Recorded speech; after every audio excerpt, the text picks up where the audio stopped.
AIIMS హాస్పిటల్లో treatment తీసుకుంటున్నటువంటి మండవ అప్పారావు గారికి పెన్షన్ ఇవ్వటానికి మేము ఇక్కడ రావడం జరిగింది. రెస్టారెంట్ డిజిటల్ అసిస్టెంట్ గా పనిచేస్తున్నటువంటి ప్రశాంత్, నేను కలిసి మండవ అప్పారావు గారికి 6 ఏళ్ళు పెన్షన్ వస్తుంది ప్రతి నెల.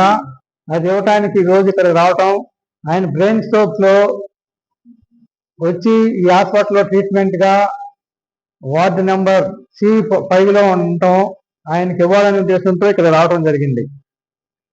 ఆయన పూర్తి స్థాయిలో మళ్ళా ఆరోగ్యవంతంగా తిరిగి రావాలని పెదల్పు గ్రామాల్లో మళ్ళా ఆయన మామూలు కార్యక్రమంలో పాల్గొని మామూలు యాక్టివ్గా ఉండాలని కోరుకుంటున్నాను. ఈ హాస్పిటల్కి వచ్చి ఇవ్వటం అనేది నాకు కూడా చాలా సంతోషంగా ఉంది. గ్రామంలో వెళ్ళి ఇవ్వటం అనేది అది అందరు ఇచ్చే కార్యక్రమాలేను, అది మామూలు పద్ధతి ప్రకారం వెళ్ళే కార్యక్రమం అది. కానీ హాస్పిటల్లోకి వచ్చి అంటే ఒక డిజిటల్ అసిస్టెంట్ గా పనిచేస్తున్న ప్రశాంత్, నేను వచ్చి వాళ్ళ అబ్బాయి వాళ్ళ భార్య అందరూ ఉన్నారు, వాళ్ళ సమక్షంలో ఇవ్వటం అనేది నాకు చాలా ఆనందంగా ఉంది.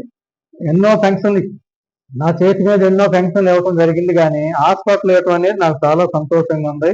ఆయన సత్వరంగా పూర్తిగా స్థాయిలో ఆరోగ్యవంతంగా మరి గ్రామానికి రావాలని కోరుకుంటూ సెలవు తీసుకుంటారు. కూటమి ప్రభుత్వం వచ్చిన తర్వాత ఆయన పూర్తి హామీలతో నడిచిన ఈ సందర్భంలో ఆయనకు వచ్చి 6 వేల రూపాయలు ఇవ్వటం అనేది బాబు గారికి కూడా ఇదెంతో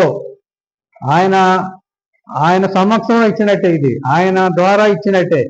మేము ఆయన రిప్రజెంటేషన్ గా ఇక్కడికి వచ్చి ఇచ్చింది బాబు గారే.